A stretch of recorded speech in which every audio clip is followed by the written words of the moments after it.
Okay, good morning everyone. My name is Barry Dean. I'm from the Lifestyle Buz. I just want to interview an incredible person, what I've known for a long time. It's Mark Crawford here. I went to school with him. He's about, I think you're 5 years younger than me, Mark? Four. But I didn't really know you at school, but I got to know you quite well when we lived in Port Elizabeth. A few nights out in town and a few adventures. My varsity days. Your varsity days, and I was a bit older and I just got back from overseas, etc, etc. But then we reconnected. I did my social media marketing course at UCT, and I phoned Mark Crawford, Mark sitting here, and I said to him, Mark, I'm not experienced, but I've got this social media from UCT, and he gave me a chance, and I'm still sitting here. I think it's like 4 years ago, right?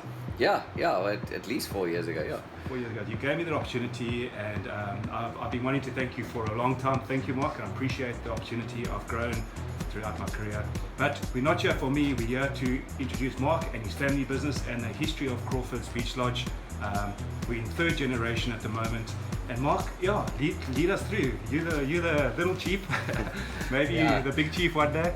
Yeah, Baz, like you say, we were in Port Elizabeth. That was I was studying psychology and HR, and then I finished in the end of 2006, and I joined up with the family business in 2007. My folks had come back to Crawford, and I'll touch on that now, in 2002, 2003. Where they came back to Cinsa and restarted Crawford's cabins in those days, because they'd sold it in the early 90s, and there'd been a fire here in the interim while they weren't here, and the place had actually shut down. It wasn't even running as a guest house or hotel, and so there's been two parts to it. The first part was a chicken farm in 1975 that my father found, and he got his siblings and his parents involved, and they bought that chicken farm. And it was a very basic self-catering resort, a lot of sand, malthoid roofs, very rustic. And my grandfather and grandmother, Roy and Joan, ran it. And my father actually worked and my mother worked in the Transkei, mainly at Mgazi River bungalows, and they used to send money back to sort of develop the place, put the pool in, so that's how they were funding it.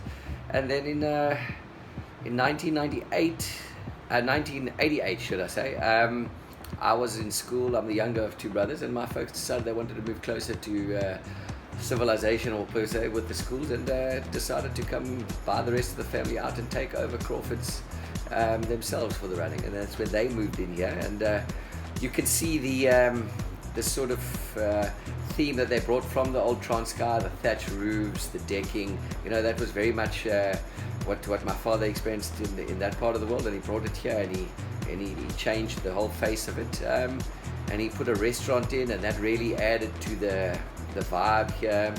But unfortunately, there were uprisings in the Transkei in the 92, sort of around 92, Holomisa uprisings. So business as a whole sort of went on the decline here, and my folks decided to sell, and they sold it off and went and did other things. Unfortunately, ill health and a kind of hampered their progress, so my folks ended up actually losing everything, and then had to start again. And they ended up managing a hotel that they'd previously owned, the Halliards Hotel in Port Alfred, got some funds going, and then eventually in 2003 got a bond to buy one cottage here in Crawfords. It's where the dining room is now, and they bought that, and they sort of just started managing the privately owned cottages inside this complex, and sort of got the business going. And then they bought a vacant plot, and they built 6 rooms, what we call Cottage 8 now, 801 to 806. Those were kind of the first hotel rooms here, and they started to do B&B, and that's kind of where the new Crawfords Beach Lodge started to evolve from. And then I came in after varsity, joined the business, but then I went overseas for a bit, and then I went to Plettenberg Bay to run a guest house for a bit, but then I also started a young family of my own, and we came back to rejoin the family business in 2010 permanently. And then I've been working with my folks since they have in the interim bought and sold the Ocean View Hotel in Coffee Bay. So at one stage we had two hotels. We've done other ventures together, like the Sea Club, where we had a lot of weddings and big music functions. But right now the focus is solely back on Crawfords, and sort of trying to take it from where it is now to to the next level. It's an exciting time. Absolutely.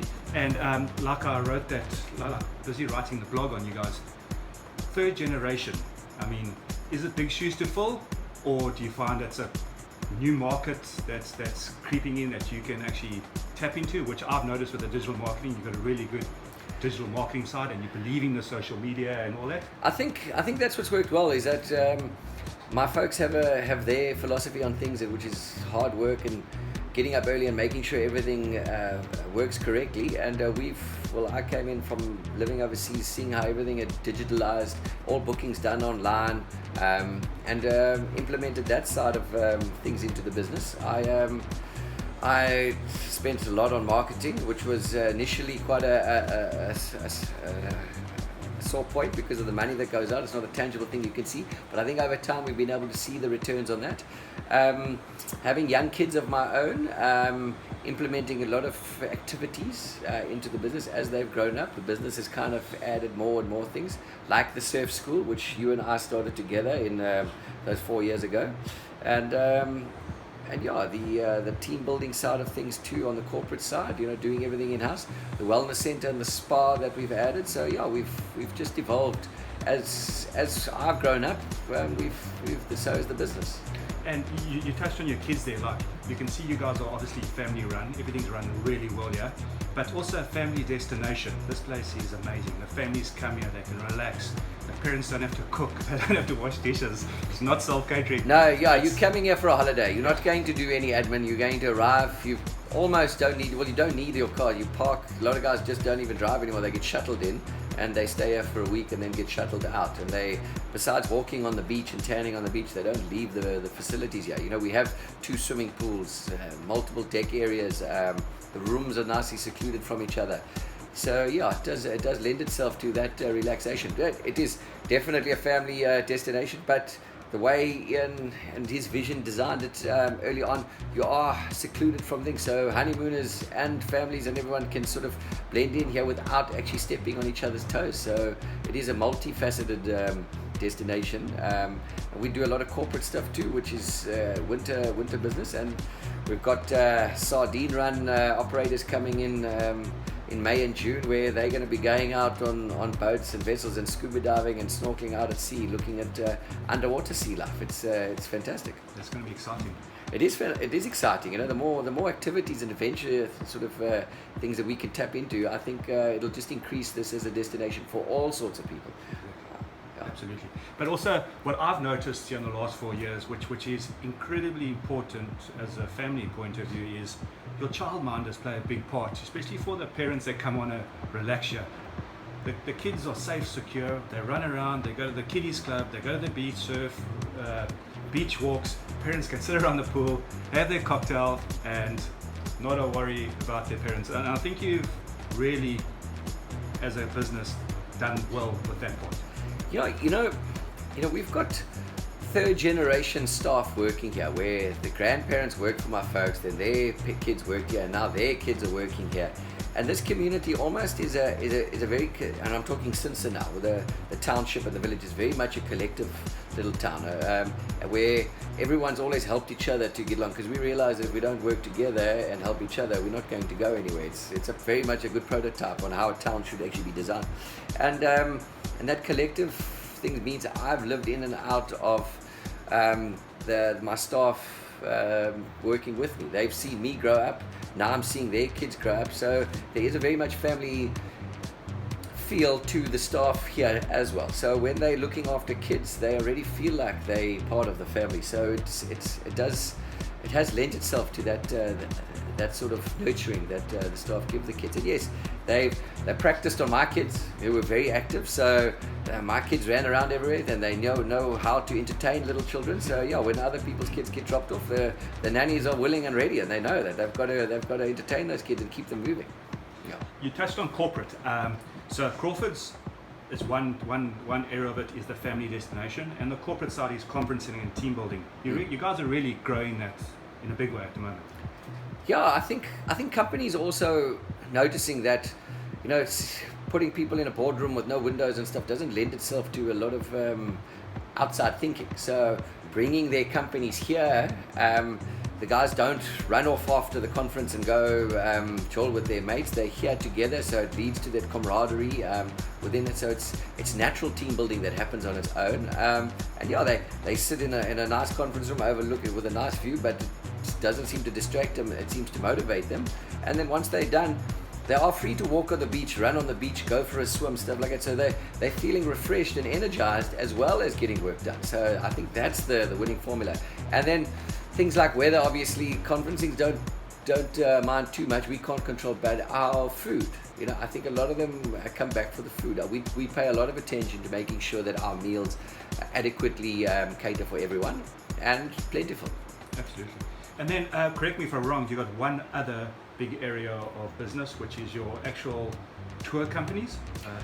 Oh yeah. So we deal a lot with a lot of overseas tour operators, bringing people into South Africa, and they bring them here either little custom tours, 2-seater, normal sedans, or going right up to the 60-seater luxury liners. And we get a lot of that business. So almost every night of the week they'll have an international flavor here along with our South African guests. So it makes a very nice experience for everyone, meeting people from all sorts of backgrounds, and guys meeting each other and having a good time. Absolutely. Is there anything I missed out on? Well, Baz, there's a lot. It's always difficult to think on the spot, but Bodega? Yes, we're in retail now too. We've got a shop. We've always had a little shop and sold little things, but we've upped our game there. We touched on the spa there too. So we got our own Crawfords paraphernalia, caps, hoodies, shirts. We do a lot of sporting events now too. We've got our own K2C, which is the car to Crawford's 33 kilometer trail run in October. It's an annual event, but we work well with other guys too. So we've got the Gochi Moore and the RB Africa Wild Coast Challenge that run through here. So sporting events are becoming a big part of our business too. Lending itself to that healthy lifestyle that we're trying to promote. And then in terms of food and stuff like that, we used to specialize in buffets. We're now doing a la carte too, pizzas, steaks and stuff like that. So we're evolving with the times too, and vegan dishes on the menu too. So trying to cater for everyone, leave no one out. That's really awesome. Mark, I'm going to end it off here, unless you want something else to say. No, Baz. I think you've touched on everything. Yeah, thanks for the opportunity to have a chat. It's always nice catching up. And you thank me, but I must thank you too. We have grown something together in terms of that surf school, which is really exciting. I hope it long may it continue. I really appreciate it. Thank you, Mark. Have a great day. Cheers.